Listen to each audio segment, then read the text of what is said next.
What up, YouTube Live? This is yours truly, Rama Screen, covering movies, TV, and entertainment. Sorry, I bit my tongue. My apologies if my speech is a little off.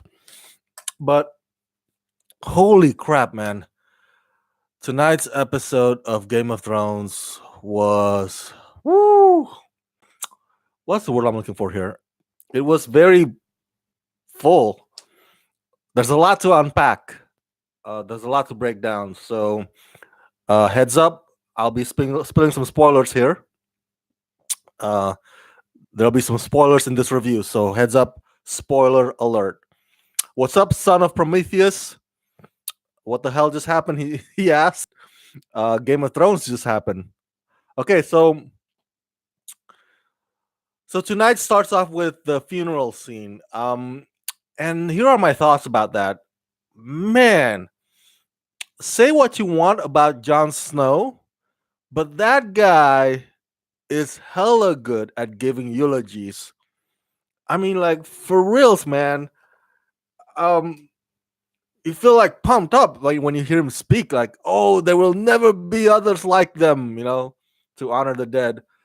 Oh, so good, man. I really want, I would want Jon Snow to speak a few words in my funeral. That's how good he is. Um, it's so sad looking at the faces of Jorah Mormont and Theon Greyjoy and Lady Mormont, knowing, because we followed their journey. I tweeted that Jorah specifically is a textbook example of a guy who got friend zoned because he got friend zoned by Khaleesi, and Khaleesi later on in this episode also tells Jon Snow that, yeah, Jorah loved me, but I couldn't love him back the way he wanted me to, and so that speech made a man cry. That's right. What a powerful speech by Jon Snow. And they burned the body, and the other medieval way of funeral is when you um, put the body on top of like a little boat or little uh, what's the word I'm looking for here? Yeah, and then you sail it off on a river, and then once it gets to a certain distance, you shoot a bow of arrow, uh, lit it up with fire at the end of it, and then you hopefully you get to hit the thing, and that's another way of medieval burial, if you will. Um, yeah, it starts out very somber and solemn, and then after that, it's party time, right? And then after that party, it's all serious again. Like, how do we take down Cersei? But let's discuss the party part first. Um,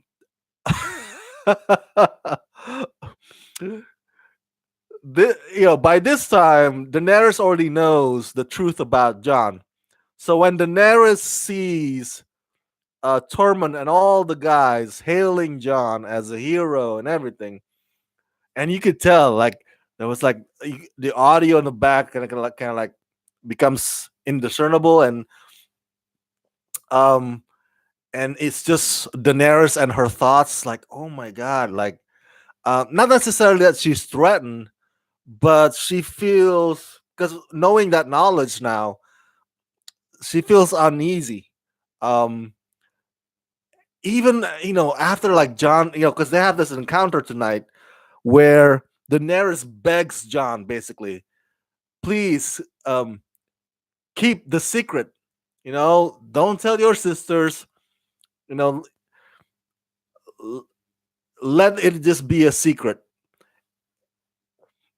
And Jon keeps telling Daenerys, I have to tell my sisters, but you don't have to worry.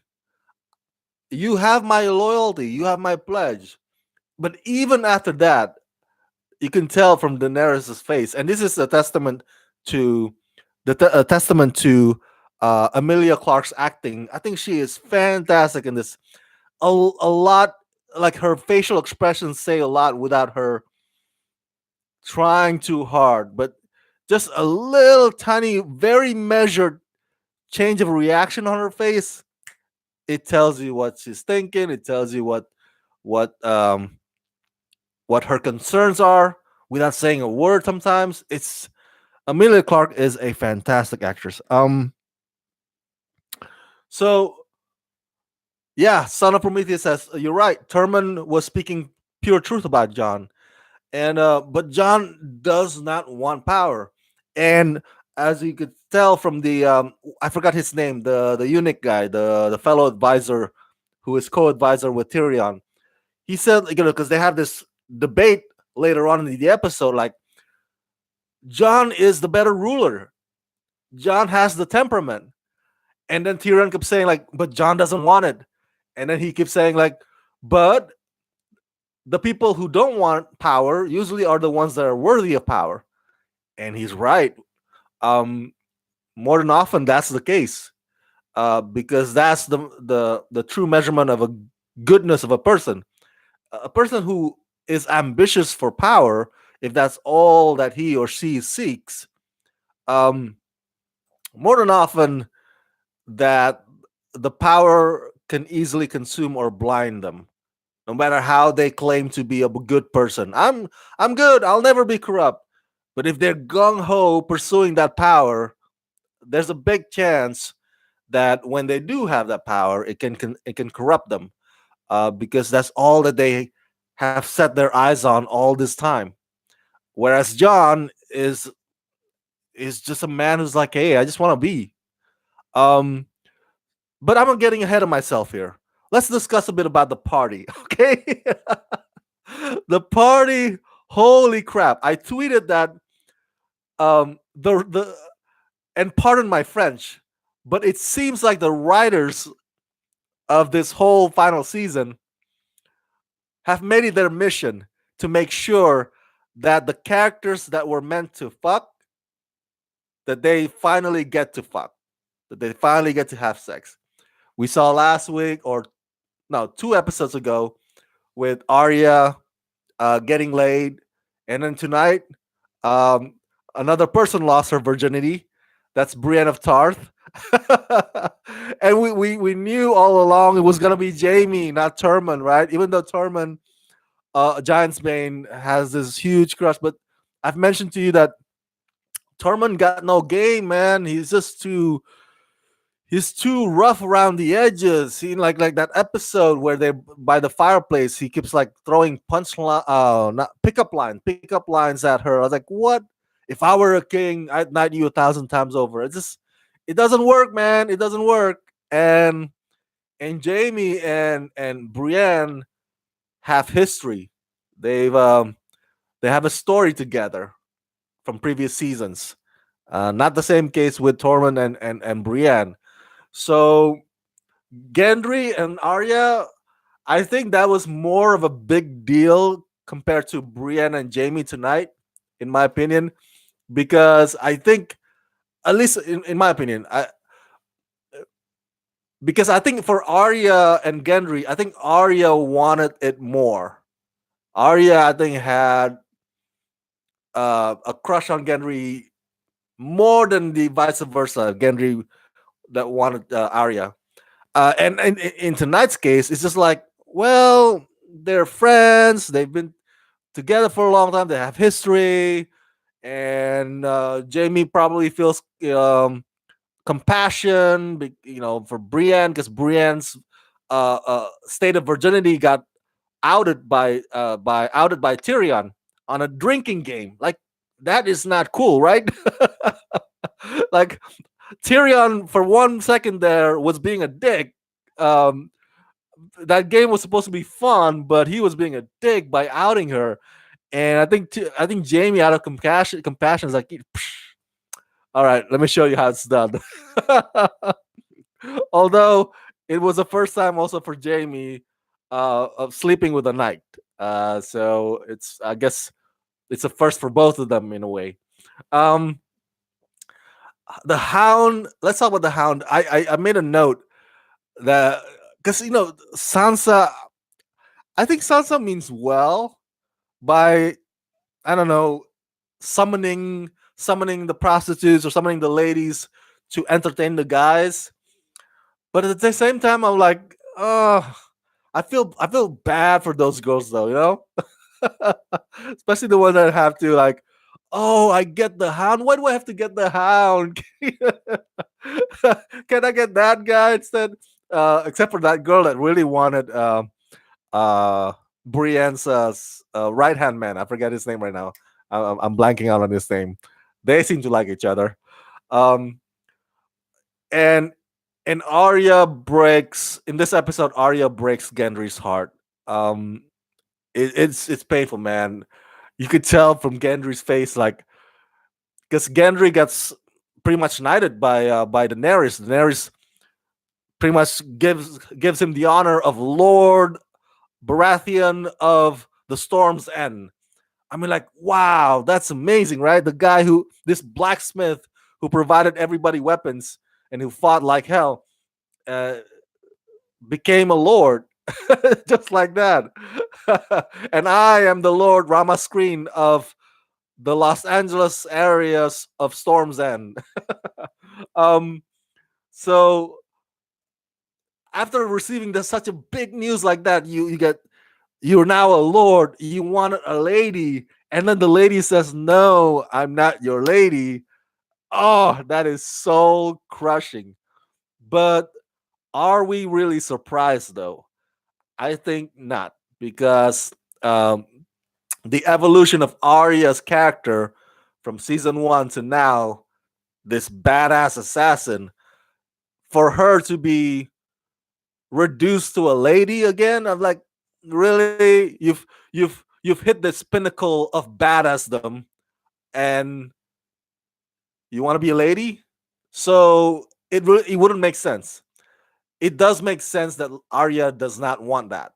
Um, but at the same time, I feel bad for Gendry. I think we all, you and I, feel bad for Gendry, and I think there's a part of me that feels like maybe, oh dang, that kind of hurts too. If I was Gendry, like, that means that that girl, that woman, is just using me for my penis. It's just using me for sex because she want to know to what she want to know what it feels like. Remember that she said, "I want to know what that's like if we were to die tomorrow." Um, I would feel used. But there's that, man. That's that. That's the end of Gendry and Arya. In one episode they had sex, and in one episode they break up, just like that. That's the end of it. Um, Blue Hone is here. Says John will kill Danny to stop her from killing all the innocent people. That is one theory that I think could not be ruled out. I think that theory does kind of make sense. But we'll get to that definitely. Son of Prometheus says, "I'm the Lord of Penis Envy." There's a lot of funny lines tonight. And I gotta be honest with you, that the whole party scene is pretty entertaining, entertaining in itself. What else do I have on my notes here? All right, so after the party scene, right? We get to the, like, okay, so how do we take down Cersei? How do we take down Cersei? So how do we get to King's Landing? And they have this war room plan again, everything just like previous episode. And in that war room, we see Sansa, the friction between Sansa and Daenerys. And right after Daenerys leaves, guess what happens, right? Arya says, "Hey, we need a word with you, Jon Snow." Because during that war meeting, freaking Jon Snow keeps defending Daenerys against Sansa. I'm like, I totally get why they're pissed. Like, hey, dude, we're family. Why are you siding with her? You're supposed to like defend us. And so, and that leads to, excuse me, my phone ringing. That leads to Bran revealing to Sansa and Arya the truth about Jon. And so my question to you is, because Jon asked Sansa and Arya to swear that they would not tell a soul about his identity, do you think that they would keep that though? Do you think that they would keep that secret? I doubt it. I really, really doubt it. I think especially for Sansa, if I think if there's a chance or an opportunity for Sansa to dethrone or to topple uh, Daenerys by way of that information, she would use that information to do so. I think Sansa would consider that at the very least.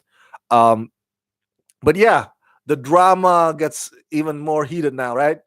And let's get to the battle. The battle. Okay, I um, was expecting uh, today's episode to be full of bloodshed, like last week. I was wrong. Um, there was this one thing that happens in the middle of the episode, and unfortunately, it results in one of the dragons dead, killed. His name is Rhaegal, I believe. He's the one that Jon Snow rode in previous episodes. Freaking Euron Greyjoy on his battleships uses the spears, and man, dude, that shot where Rhaegal the dragon gets killed, gets stabbed multiple times. Wow, it was bloody. Gotta hand it to the crew behind the CG Dragon Man. They really make it look like it was suffering because it looked like it was in pain. Holy crap! I think one spear even like pierced its throat, come out at the other end. I was like, what? That is insane. And of course, the dragon crash landed in the ocean. Um, so in this one, it's the battle is very quick. It's not the entire episode, and in this one, Cersei gets the upper hand. Unfortunately, I know many of us, you and I, are rooting for Queen Daenerys in the fight between Daenerys and Cersei, but in this one, Cersei gets the upper hand, and the dragon dies, and the episode ends with Missandei also dies, um, and that, oh, man, I personally did not see that coming. I thought it was gonna play out differently without um, a casualty of another major character. If they were to kill somebody, I thought it would be like the other, I don't know, the other supporting actors that you probably wouldn't care much about, but not Miss Sunday. Miss Sunday, yes, she's like maybe third, fourth tier character, but you care about her. You know, you kind of know her story. Um, so in that way, she's kind of a major character, not just some supporting. Um, so yeah, that got me from the left curve, man. I did not see that coming, and it's just heartbreaking. I gotta hand it to I gotta hand it to Tyrion though. Tyrion really did her best. I mean, his best. Really did his best tonight to use all his wisdom and wit and way with words to try to persuade and avoid bloodshed. He actually did his best. So Missandei being dead or being getting killed, I wouldn't put that as Tyrion's failure. Cersei was gonna do it no matter what. Cersei was gonna do it if Tyrion wasn't there either. So, speaking of whom, um, Braun showed up. Braun showed up, and I remember. I think, yeah, you remember. I'm sorry, you remember. I mentioned to you in the video about craziest Game of Thrones final season fan theories. One of the theories was that Braun was gonna shoot or kill either Jamie or Tyrion, and that pretty much took place tonight. But he didn't kill them, but he did show up with the crossbow, and because it's a poetic justice, remember, because Tyrion killed his dad with a crossbow while his dad's in the toilet. So that scene tonight was so intense. I was like, "Holy crap!" Because you just don't know, man. You just don't know. This is the final season. You just don't know if the writers of this final season might say like, "We're just gonna take Tyrion out just like that. We're gonna take Jamie out just like that." We don't know. So because of not knowing, it just I was on the edge of my seat. I was like, "Oh my god!" And after he punched Tyrion in the face, I was like, "Oh shit! This is it! This is it! He's gonna unleash that bow." Um, but Tyrion again with his smart, you know, um, his genius at persuading somebody. That's his skill. That's his mastery, and he persuaded Bronn to like another deal. I gotta tell you, man. I gotta tell you. I gotta hand it to Tyrion because I think if I were to live in a medieval fantasy world like Westeros or Game of Thrones universe, I would die in like 2 days. Um, Not only because I wouldn't know how to pick up a sword and fight, but I wouldn't know how to speak my way to surviving. That's basically what Tyrion does or has done throughout 8 seasons. He speaks his way to surviving one season after the next. That is his specialty, and tonight we see that in spades. Um, Especially in that argument with that other guy, I forgot his name, the other advisor, like, hey, because and also he tries to persuade Sansa. Remember, because Sansa says, "I don't trust Daenerys." When Sansa's looking at the dragons flying, remember that scene? He also tries to use his mastery or his skills on Sansa. I don't know if it worked, but he tried. He's like, "Hey, give the queen a chance. I believe in my queen. I believe in my queen." Now, my question to you guys is, because Tyrion believe in Daenerys, believe in his queen, and he keeps saying, right, oh, she's not gonna be like the other tyrants in the past. She's not gonna be like the other monarchs, you know. I believe, you know, if there's a scenario where Daenerys can be queen and Jon Snow can be king, I think that would be a perfect scenario. I think everybody will live in harmony. I think she really wants the people, you know, she has the people's best interest at heart. Time and time again into today's episode, Tyrion keeps trying to make a case for Daenerys on the people who have doubts about Daenerys. Um, so my question to you is, will that work? Will that register in them? And number two, do you believe in Daenerys because Tyrion believe in Daenerys? I know Tyrion is one of the fan favorite characters, right? Um, People, fans of Game of Thrones, I've spoken with online or in person, they often say, "Hey, what's your favorite character?" "Oh, Arya, man, Arya's badass." Or like, "Oh, Sansa, Sansa's beautiful." Or Jon Snow, Jon Snow's a war hero. But people also say Tyrion. People love Tyrion.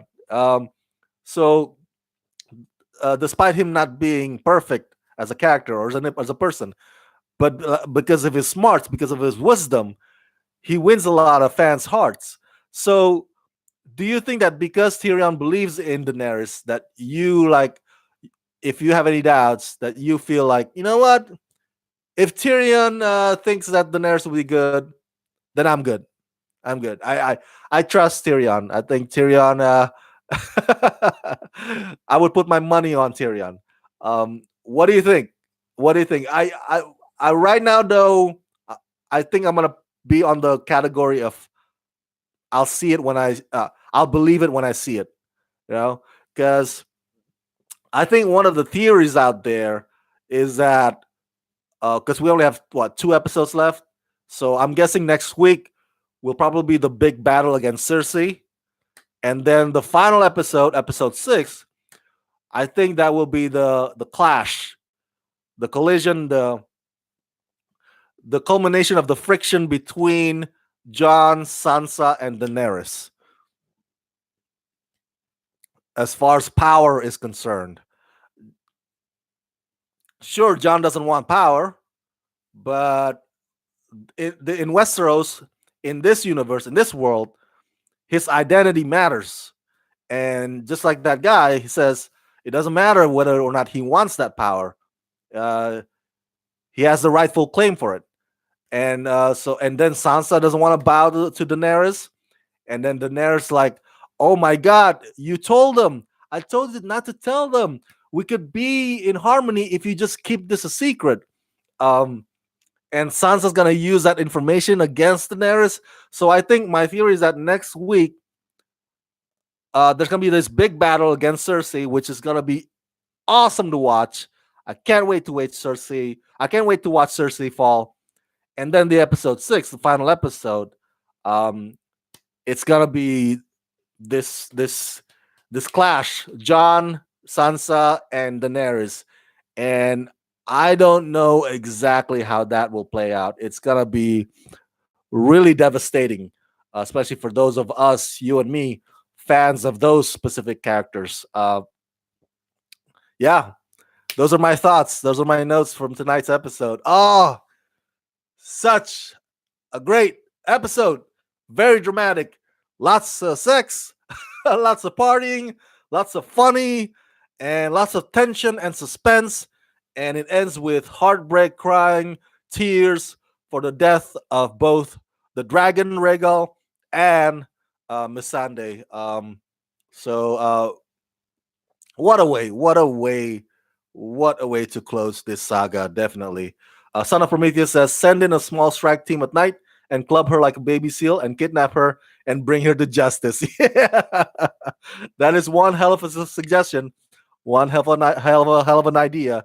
Um, I wouldn't mind that at all. So thank you so much, Bluehone and Son of Prometheus, um, for chatting with me. We'll see whether or not John will kill Danny to stop her from killing all the innocent people. But that is one possible theories as well, Bluehorn. So, and thank you so much to all of you guys for tuning in on this live review of Game of Thrones Season 8, Episode 4. Share your thoughts in the comment section below. If you've seen the episode, do you agree with me or do you disagree with my assessment? Let me know your thoughts down below. Subscribe to this channel.